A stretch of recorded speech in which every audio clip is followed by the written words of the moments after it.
Hello बच्चों, चलिए प्रश्न को पढ़ते हैं। सार्थक अंकों एवं उनकी गणनाओं के संबंध में निम्न में से कौन सा नियम सही नहीं है।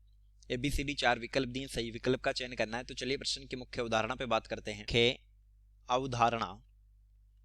देखिए सार्थक अंक क्या होते हैं। किसी मापन में प्रयुक्त उपयोगी अंकों की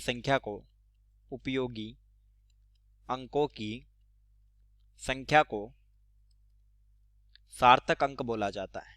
सार्थक अंक सिग्निफिकेंट फिगर बोला जाता है।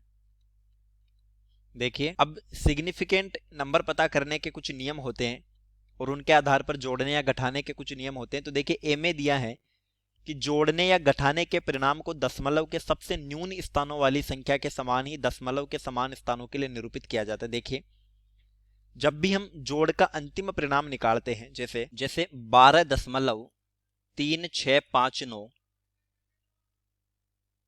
इसमें जोड़ते हैं 7.46, तो इसका जो परिणाम आता है वो आता है 19.8259। तो इसका जब उत्तर निकालेंगे ना, तो जो दशमलव के बाद न्यूनतम अंक है 7.46 में है 2 अंक, तो अंतिम परिणाम में भी 2 ही अंक होने चाहिए। यानी इसको हल करने के बाद, राउंड अप करने के बाद ये हो जाता है 19.83। ये उत्तर होगा। तो ए कथन जो है वो सही है। अब देखिए बी में दिया है गुणा या भाग के परिणाम में सर्वाधिक परिशुद्ध अंक में स्थित के समान ही सार्थक अंकों की समान संख्या होनी चाहिए।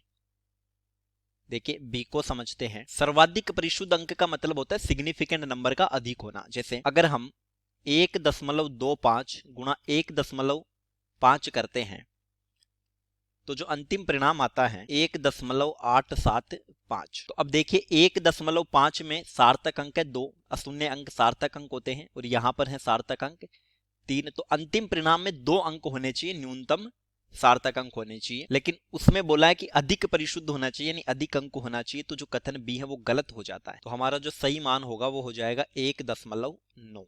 अब इसमें सिग्निफिकेंट नंबर कितने हैं? 2। अब देखिए सी क्या है, गुणा या भाग के परिशुद्ध मान में न्यून परिशुद्ध अंक में स्थित के समान ही सार्थक अंकों के समान संख्या के लिए निकटन किया जाना चाहिए। यानी जो राउंड अप करते हैं वो न्यून परिशुद्ध यानी कम सिग्निफिकेंट नंबर के आधार पर होना चाहिए। तो बी विकल्प में हमने यही समझा। डी में दिया है मापन में असार्थक अंकों का निकटन किया जाता है, यानी सार्थक अंक ही उपयोगी अंक होते हैं, उन्हीं के आधार पर सही उत्तर आ जाता है। तो डी भी सत्य है, सी भी सत्य है, गलत नियम जो है वो बी हो जाता है। तो हमारे प्रश्न का उत्तर हो गया बी। चलिए उम्मीद करता हूं प्रश्न समझ आया होगा। धन्यवाद।